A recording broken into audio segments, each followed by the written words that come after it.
मेरे प्यारे देशवासियों, नमस्कार।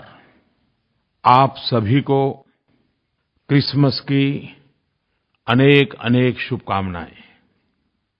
आज का दिन सेवा, त्याग और करुणा को अपने जीवन में महत्व देने का अवसर है। ईसा मसीह ने कहा, गरीबों को हमारा उपकार नहीं, हमारा स्वीकार चाहिए। सेंट ल्यूक के गॉस्पेल में लिखा है, जीसस ने न केवल गरीबों की सेवा की है, बल्कि गरीबों के द्वारा की गई सेवा की भी सराहना की है। और यही तो असली एम्पावरमेंट है। इससे जुड़ी एक कहानी भी बहुत प्रचलित है। उस कहानी में बताया गया है कि जीसस एक टेम्पल ट्रेजरी के पास खड़े थे। कई अमीर लोग आए, ढेर सारे दान दिए। उसके बाद एक गरीब विधवा आई और उसने 2 तांबे के सिक्के डाले। एक तरह से देखा जाए 2 तांबे के सिक्के कुछ मायना नहीं रखते। वहाँ खड़े भक्तों के मन में कुतूहल होना बड़ा स्वाभाविक था।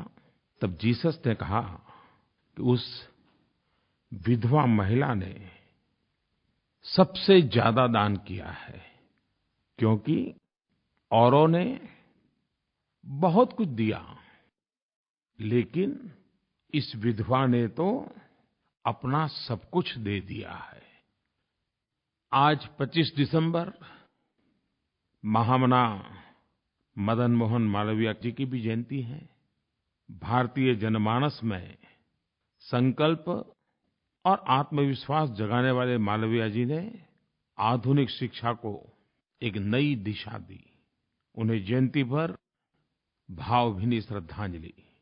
अभी 2 दिन पहले मालवीय जी की तपोभूमि बनारस में मुझे कई सारे विकास के कार्यों का शुभारंभ करने का अवसर मिला। मैंने वाराणसी में बीएचयू में महामना मदन मोहन मालवीय कैंसर सेंटर का भी शिलान्यास किया है। इस पूरे क्षेत्र में निर्माण हो रहा ये कैंसर सेंटर न सिर्फ पूर्वी उत्तर प्रदेश, लेकिन झारखंड, बिहार तक के लोगों के लिए एक बहुत बड़ा वरदान होगा। आज भारत रत्न एवं पूर्व प्रधानमंत्री आदरणीय अटल बिहारी वाजपेयी जी का भी जन्मदिन है। ये देश अटल जी के योगदान को कभी नहीं भुला सकता। उनके नेतृत्व में हमने परमाणु शक्ति में भी देश का सर ऊपर किया। पार्टी नेता हो, संसद सदस्य हो, मंत्री हो या प्रधानमंत्री, अटल जी ने प्रत्येक भूमिका में एक आदर्श को प्रतिष्ठित किया। अटल जी के जन्मदिन पर मैं उनको प्रणाम करता हूँ और उनके उत्तम स्वास्थ्य के लिए ईश्वर से प्रार्थना करता हूँ।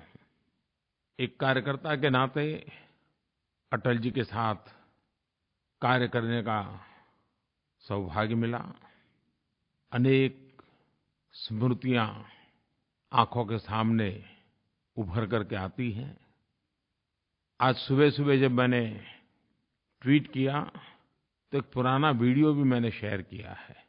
एक छोटे कार्यकर्ता के रूप में अटल जी का स्नेह वर्षा का सौभाग्य कैसा मिलता था, उस वीडियो को देख करके ही पता चलेगा। आज क्रिसमस के दिन सौगात के रूप में देशवासियों को 2 योजनाओं का लाभ मिलने जा रहा है। एक प्रकार से 2 नवतर योजनाओं का आरंभ हो रहा है।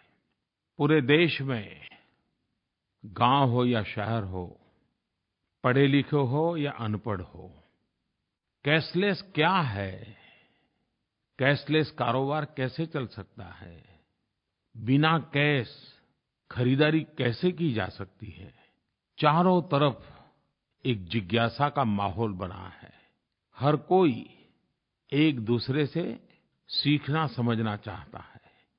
इस बात को बढ़ावा देने के लिए मोबाइल बैंकिंग को ताकत मिले इसलिए, ई-पेमेंट की आदत लगे इसलिए भारत सरकार ने ग्राहकों के लिए और छोटे व्यापारियों के लिए प्रोत्साहन योजना का आज से प्रारंभ हो रहा है। ग्राहकों को प्रोत्साहन करने के लिए योजना है लकी ग्राहक योजना और व्यापारियों को प्रोत्साहन करने के लिए योजना है डिजी धन व्यापार योजना। आज 25 दिसंबर को क्रिसमस की सौगात के रूप में 15,000 लोगों को ड्रॉ सिस्टम से इनाम मिलेगा और 15,000 के हर एक के खाते में एक-एक हज़ार रुपये का इनाम जाएगा। और ये सिर्फ आज एक दिन के लिए नहीं है, ये योजना आज से शुरू होकर के 100 दिन तक चलने वाली है। हर दिन 15,000 लोगों को एक-एक हज़ार रुपये का इनाम मिलने वाला है। 100 दिन में लाखों परिवारों तक करोड़ों रुपयों की सौगात पहुंचने वाली है। लेकिन ये इनाम के हकदार आप तब बनेंगे जब आप mobile banking, e-banking, RuPay card, UPI, USSD ये जितने डिजिटल भुगतान के तरीके हैं उनका उपयोग करोगे, उसी के आधार पर ड्रॉ निकलेगा। इसके साथ-साथ ऐसे ग्राहकों के लिए सप्ताह में एक दिन बड़ा ड्रॉ होगा, जिसमें इनाम भी लाखों में होंगे। और 3 महीने के बाद 14 अप्रैल डॉक्टर बाबा साहब आम्बेडकर की जन्म जयंती है। उस दिन एक बम्पर ड्रॉ होगा, जिसमें करोड़ों के इनाम होंगे। डिजी धन व्यापार योजना प्रमुख रूप से व्यापारियों के लिए है। व्यापारी स्वयं इस योजना से जुड़ें और अपना कारोबार भी कैशलेस बनाने के लिए ग्राहकों को भी जोड़ें। ऐसे व्यापारियों को भी अलग से इनाम दिए जाएंगे और ये इनाम हज़ारों की तादाद में है। व्यापारियों को अपना व्यापार भी चलेगा और ऊपर से इनाम का अवसर भी मिलेगा। ये योजना समाज के सभी वर्गों, खास करके गरीब एवं निम्न मध्यम वर्ग, उनको केंद्र में रख करके बनाई गई है। और इसलिए जो 50 रुपये से ऊपर खरीदते हैं और 3,000 से कम पैसों की खरीदी करते हैं, उन्हीं को इसका लाभ मिलेगा। 3,000 रुपये से ज्यादा खरीदी करने वाले को इस इनाम का लाभ नहीं मिलेगा। गरीब से गरीब लोग भी यूएसएसडी का इस्तेमाल कर फीचर फोन, साधारण फोन के माध्यम से भी सामान खरीद भी सकते हैं, सामान बेच भी सकते हैं और पैसों का भुगतान भी कर सकते हैं। और वे सब इस इनाम योजना के लाभार्थी भी बन सकते हैं। ग्रामीण क्षेत्रों में भी लोग एईपीएस के माध्यम से खरीद बिक्री कर सकते हैं और वे भी इनाम जीत सकते हैं। कइयों को आश्चर्य होगा, भारत में आज लगभग 30 करोड़ रुपए कार्ड हैं, जिसमें से 20 करोड़ गरीब परिवार जो जनधन खाता वाले लोग हैं, उनके पास है। ये 30 करोड़ लोग तो तुरंत इस इनामी योजना का हिस्सा बन सकते हैं। मुझे विश्वास है कि देशवासी इस व्यवस्था में रुचि लेंगे और आपके अगल-बगल में जो नौजवान होंगे वो जरूर इन चीजों को जानते होंगे। आप थोड़ा सा उनको पूछोगे, वो बता देंगे। अरे आपके परिवार में भी 10वीं 12वीं का बच्चा होगा तो वो भी भली-भांति ये चीज आपको सिखा देगा। ये बहुत सरल है। जैसे आप मोबाइल फोन से व्हाट्सएप भेजते हैं ना, उतना ही सरल है। मेरे प्यारे देशवासियों, मुझे ये जानकर के खुशी होती है कि देश में टेक्नोलॉजी का उपयोग कैसे करना, ई-पेमेंट कैसे करना, ऑनलाइन पेमेंट कैसे करना, इसकी जागरूकता बहुत तेजी से बढ़ रही है। पिछले कुछ ही दिनों में कैशलेस कारोबार, बिना नगद का कारोबार 200 से 300% बढ़ा है। इसको बढ़ावा देने के लिए भारत सरकार ने एक बहुत बड़ा फैसला लिया है। ये फैसला कितना बड़ा है इसका अंदाज तो व्यापारी बहुत अच्छी तरह लगा सकते हैं। जो व्यापारी डिजिटल लेनदेन करेंगे, अपने कारोबार में नगद के बजाय ऑनलाइन पेमेंट की पद्धति विकसित करेंगे, ऐसे व्यापारियों को इनकम टैक्स में छूट दे दी गई है। मैं देश के सभी राज्यों को भी बधाई देता हूँ, यूनियन टेरिटरी को भी बधाई देता हूँ। सबने अपनेअपने प्रकार से इस अभियान को आगे बढ़ाया है। आंध्र के मुख्यमंत्री श्रीमान चंद्रबाबू नायडू के अध्यक्षता में एक कमेटी भी बनाई है, जो इसके लिए अनेक योजनाओं पर विचार कर रही है। लेकिन मैंने देखा कि सरकारों ने भी अपने तरीक़े से कई योजनाएँ आरंभ की हैं, लागू की हैं। किसी ने मुझे बताया कि असम सरकार ने प्रॉपर्टी टैक्स और व्यापार लाइसेंस फी का डिजिटल भुगतान करने पर 10% छूट देने का निर्णय किया है। ग्रामीण बैंकों के ब्रांच अपने 75% उपभोक्ता से जनवरी से मार्च के बीच कम से कम 2 डिजिटल ट्रांजैक्शन करवाते हैं तो उन्हें सरकार की ओर से 50,000 रुपये इनाम मिलने वाले हैं। 31 मार्च 2017 तक अगर 100% डिजिटल ट्रांजैक्शन करने वाले गाँवों को सरकार की ओर से उत्तम पंचायत फॉर डिजी ट्रांजैक्शन के तहत 5 लाख रुपये का इनाम देने की उन्होंने घोषणा की है। उन्होंने किसानों के लिए डिजिटल कृषक शिरोमणि, असम सरकार ने ऐसे पहले 10 किसानों को 5,000 रुपया इनाम देने का निर्णय किया है, जो बीज और खाद की खरीद के लिए पूरी तरह डिजिटल भुगतान का इस्तेमाल करते हैं।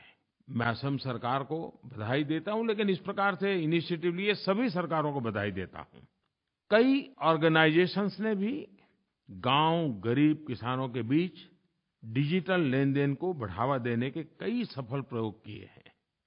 मुझे किसी ने बताया GNFC, Gujarat Narmada valley fertiliser और केमिकल लिमिटेड, जो मुख्यतः खाद का काम करता है, उन्होंने किसानों को सुविधा हो इसलिए 1000 पॉश मशीन खाद जहाँ बेचते हैं वहाँ लगाए हैं और कुछ ही दिनों में 35,000 किसानों को 5 लाख खाद के बोरे डिजिटल भुगतान के माध्यम से कर दिए।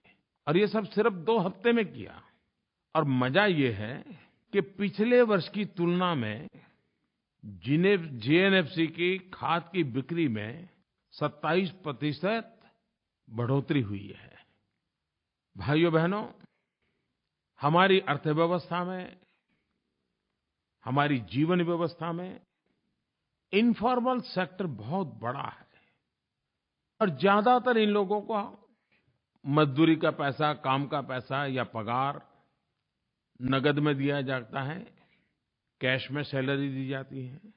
और हमें पता है उसके कारण मजदूरों का शोषण भी होता है। 100 रुपये मिलने चाहिए तो 80 मिलते हैं, 80 मिलने चाहिए 50 मिलते हैं। और इंश्योरेंस जैसे हेल्थ सेक्टर के दृष्टि से अन्य कई सुविधाएं होती हैं, उससे वो वंचित रह जाते हैं।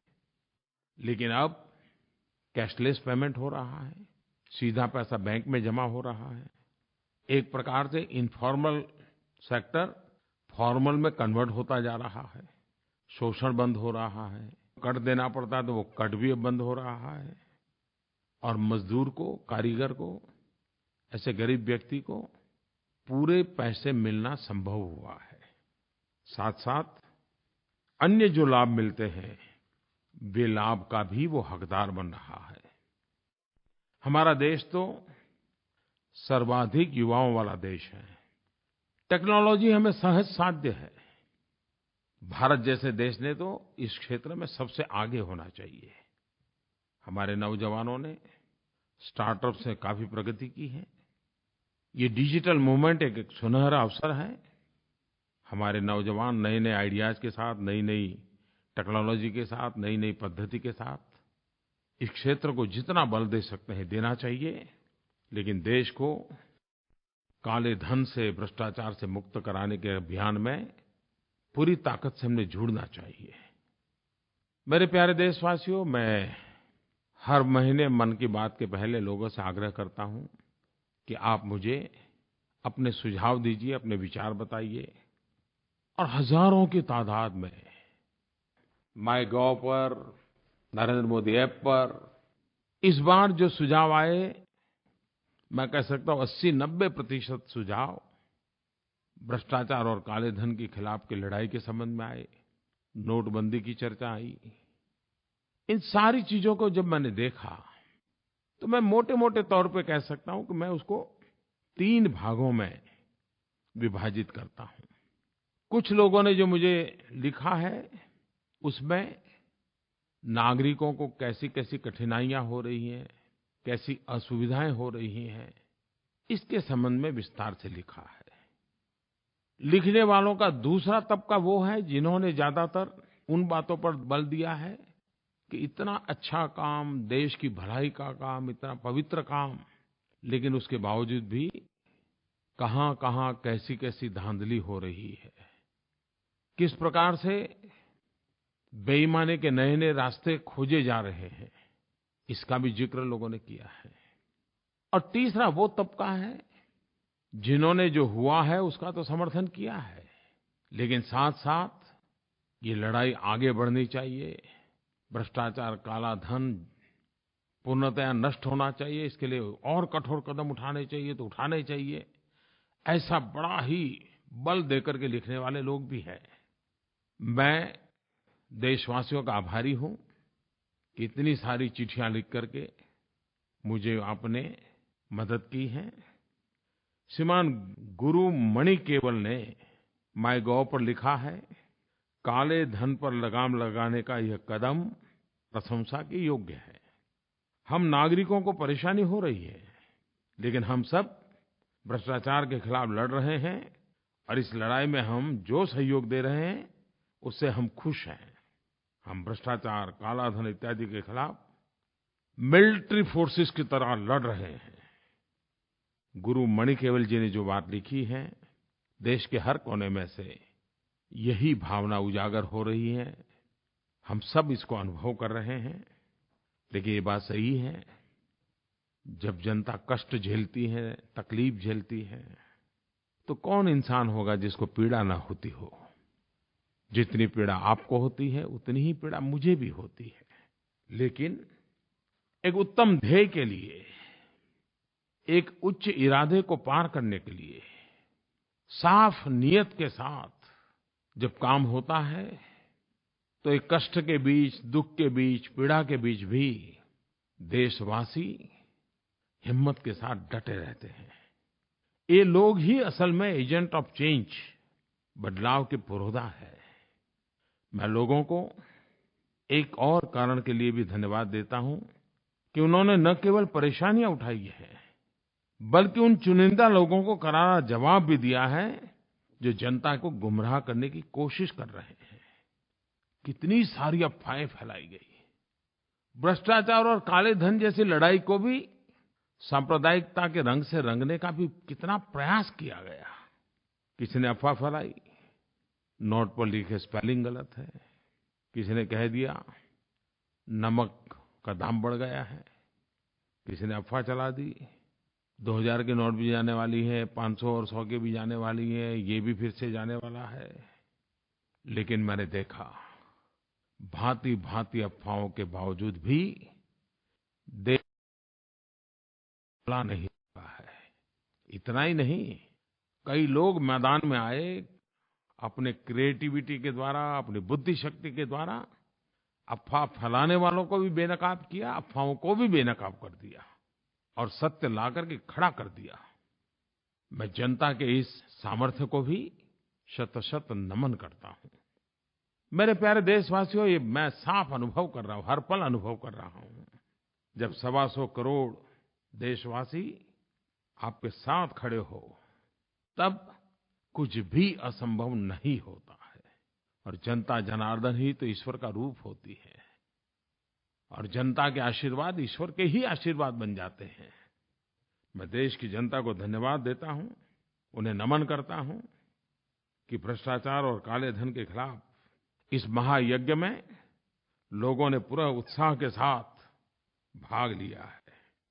मैं चाहता था कि सदन में भ्रष्टाचार और काले धन के खिलाफ़ जो लड़ाई चल रही है, राजनीतिक दलों के लिए भी, पॉलिटिकल फंडिंग के लिए भी व्यापक चर्चा हो। अगर सदन चला होता तो ज़रूर अच्छी चर्चा होती। जो लोग अफ़वाहें फैला रहे हैं कि राजनीतिक दलों को सब छूटछाट है, ये गलत है। कानून सबके लिए समान होता है, चाहे व्यक्ति हो, संगठन हो या राजनीतिक दल हो। हर किसी ने कानून का पालन करना ही होता है और करना ही पड़ेगा। जो लोग खुल करके भ्रष्टाचार और काले धन का समर्थन नहीं कर पाते हैं, वे सरकार की कमियां ढूंढने के लिए पूरी देर लगे रहते हैं। एक बात ये भी आती है, बार-बार नियम क्यों बदलते हैं? ये सरकार जनता जनार्दन के लिए है। जनता का लगातार फीडबैक लेने का प्रयास सरकार करती है। जनता जनार्दन को कहाँ कठिनाई हो रही है, किस नियम के कारण दिक्कत आती है, उसका क्या रास्ता खोजा जा सकता है। हर पल सरकार एक संवेदनशील सरकार होने के कारण जनता जनार्दन की सुख सुविधा को ध्यान में रखते हुए जितने भी नियम बदलने पड़ते हैं, बदलती है, ताकि लोगों की परेशानी कम हो। दूसरी तरफ मैंने पहले ही दिन कहा था, 8 तारीख को कहा था, ये लड़ाई असामान्य है। 70 साल से बेईमानी और भ्रष्टाचार के काले कारोबार में कैसी शक्तियाँ जुड़ी हुई हैं, उनकी ताकत कितनी है।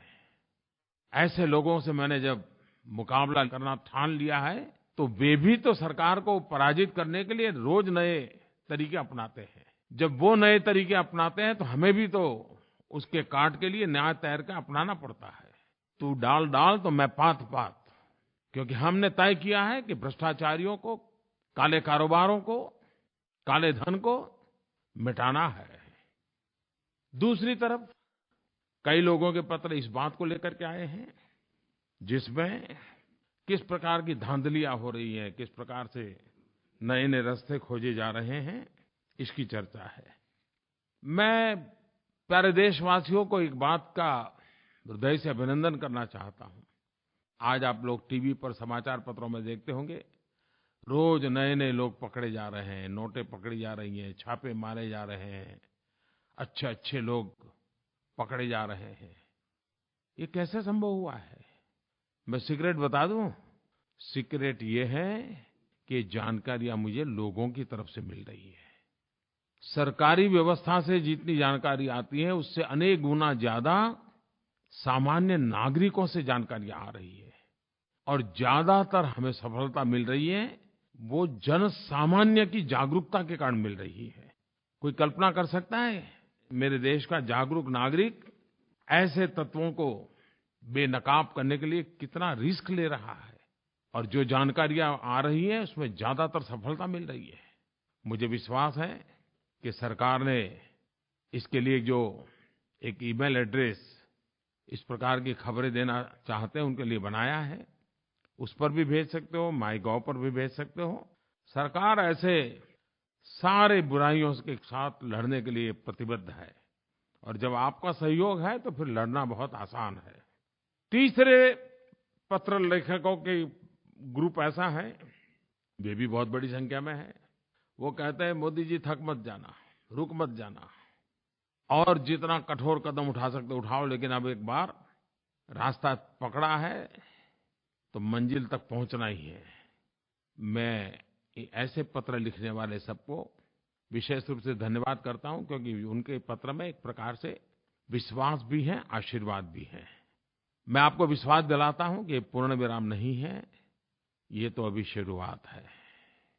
ये जंग जीतना है, और थकने का तो सवाल ही कहाँ उठता है, रुकने का तो सवाल ही नहीं उठता है। और जिस बात पर 125 करोड़ देशवासियों के आशीर्वाद हो, उसमें तो पीछे हटने का कोई प्रश्न ही नहीं उठता है।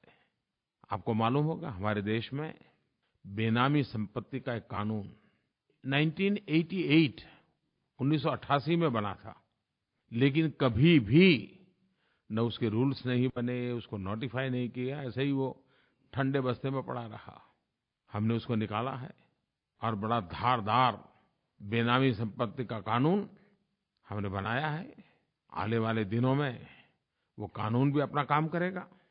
देश हित के लिए, जनहित के लिए जो भी करना पड़े, ये हमारी प्राथमिकता है।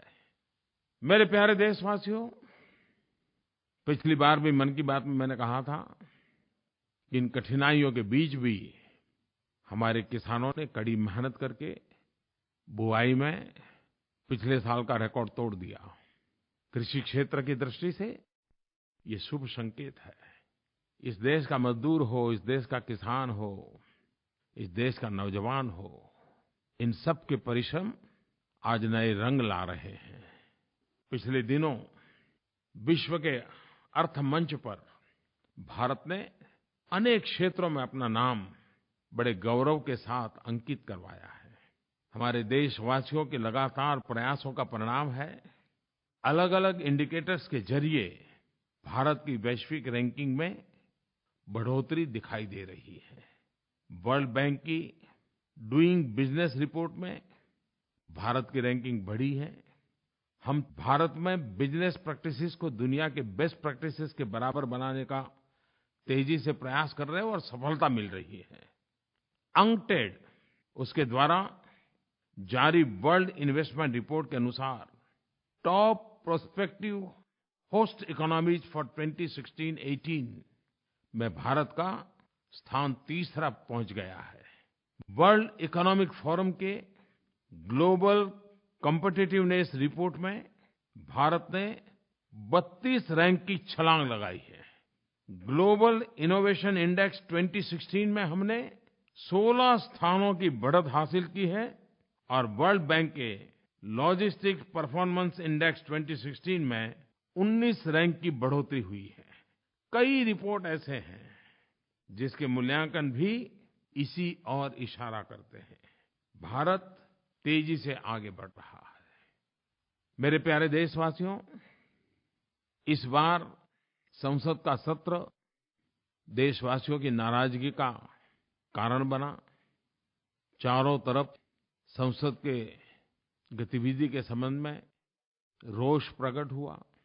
राष्ट्रपति, उपराष्ट्रपति जी ने भी प्रकट रूप से नाराजगी व्यक्त की। लेकिन इस हालात में भी कभी-कभी कुछ अच्छी बात भी हो जाती है और तब मन को एक बहुत संतोष मिलता है। संसद के हो हल्ले के बीच एक ऐसा उत्तम काम हुआ जिसकी तरफ देश का ध्यान नहीं गया है।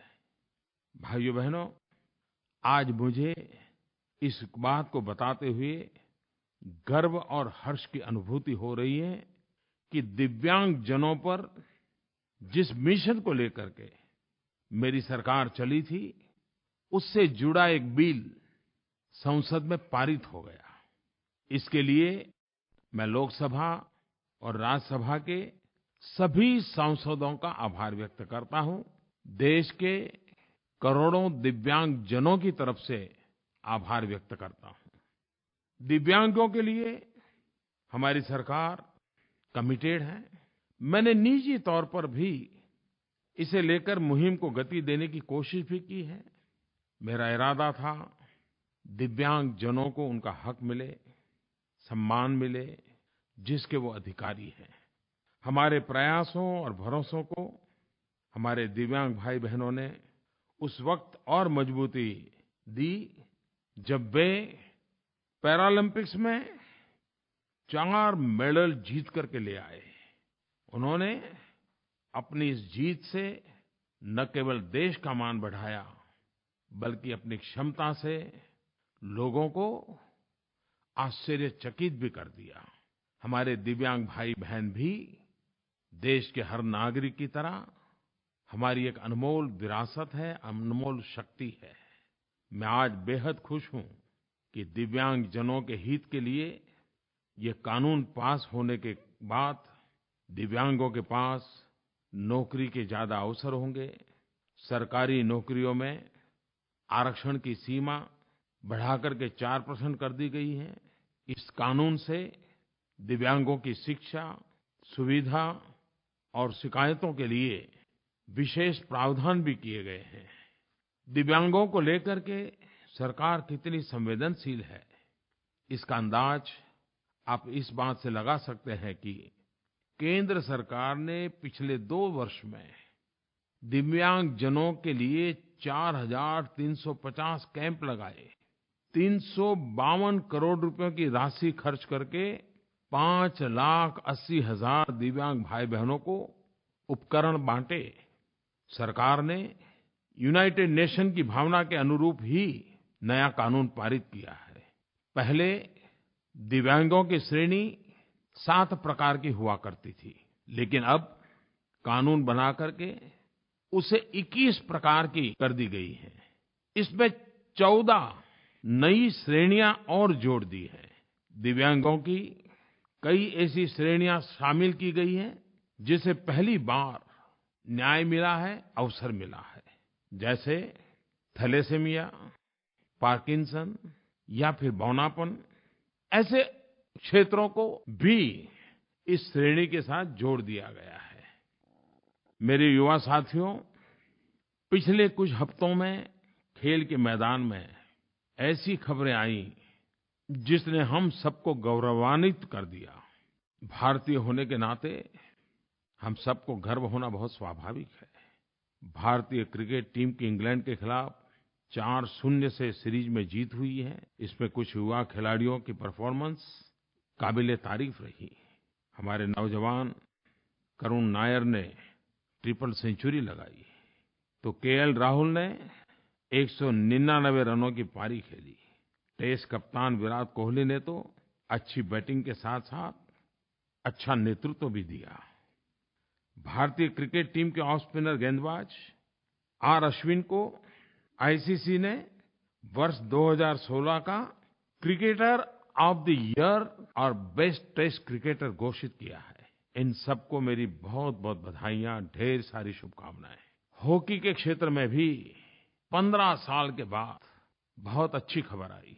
जूनियर हॉकी टीम ने वर्ल्ड कप पर कब्जा कर लिया। 15 साल के बाद यह मौका आया है जब जूनियर हॉकी टीम ने वर्ल्ड कप जीता। इस उपलब्धि के लिए नौजवान खिलाड़ियों को बहुत-बहुत बधाई।